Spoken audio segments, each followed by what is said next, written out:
கும்பகோணத்தில் ஸ்கூலில் நடந்த ஒரு சம்பவம் சக மாணவர்களுக்குள்ளே அடித்து கொன்னுக்கிட்டாங்க.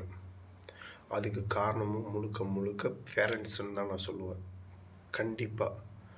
ஏன்னா பேரண்ட்ஸாக இருக்க மாட்டேங்கிறாங்க.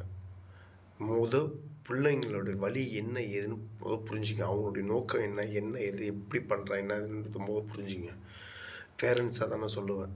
அவன் அந்த அளவு கொலவெறி ஆகியிருக்கான்னா அப்படி எப்படி யாருக்குடைய காரணம்? அவன் என்ன எப்படி மனநிலையில் இருக்கான்? அப்போ நீங்கள் பார்த்துக்க மாட்டேங்கிறீங்கன்னு தானே அர்த்தம். இதில் யாரையாவது குற்றம் சொல்லாதீங்க, அவனையும் குற்றம் சொல்லாதீங்க. அவன் அந்த அளவுக்கு வெறியாக இருக்கான்னா நீங்கள் நடந்துக்கிற அப்பா அம்மா நடந்துக்கிற ஒரு விஷயத்துல தான் இருக்குது. தாய் தகப்பனும் நல்லா கரெக்டாக இருந்தீங்கன்னா கண்டிப்பாக உங்கள் பிள்ளைய நீங்கள் பார்த்துக்கலாம். அப்படி இல்லை, எதுவுமே இல்லை, குடும்பத்தில் நோக்கம் இல்லைன்னா உங்கள் பிள்ளை இப்படி தான் வழி மாறுவான். இதை தான் நான் சொல்லுவேன். அந்த பையன் மேலே தப்பு இருக்குதுன்னு தான் சொல்லுவேன்.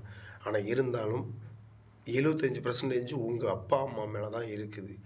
உங்களுக்கு என்ன அப்படி உங்கள் பையனுடைய நோக்கம் எப்படி, அவன் போகிற பாதை எப்படி, என்ன ஏதுன்னு அதை கூட புரிஞ்சிக்க முடியாது. பேரண்ட்ஸ் என்ன வந்தால் வேலை, வீடு, வேலைக்கு போகிறோமா, செல்ஃபோனை பார்க்குறோமா, இந்த அம்மா பொம்பளைங்க இப்போ எல்லாம் அப்படி இருக்கனால தான் பசங்க அப்படி இருக்காங்க.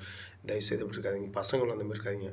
பசங்களுக்கு நான் சொல்கிற ஒரே ஒரு விஷயம், இப்போ கல்வி என்பது உங்களுடைய பிள்ளையார் சொல்லி, அந்த பிள்ளையார் சொல்லி கல்வி மூலிமா வர வாழ்க்கை என்பது வேலைக்கு வழி.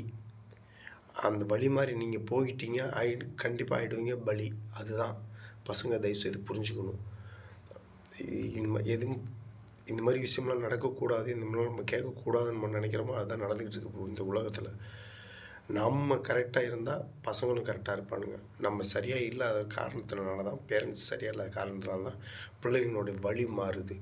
தயவுசெய்து பேரண்ட்ஸ் கண்டிப்பாக அதை புரிஞ்சுக்கணும். ஒரு அப்பா அம்மா என்ன செய்யணுமோ தன்னுடைய மகன் மகளையும் கண்டிஷனாக வளங்க. அதுதான் எனக்கு தேவை.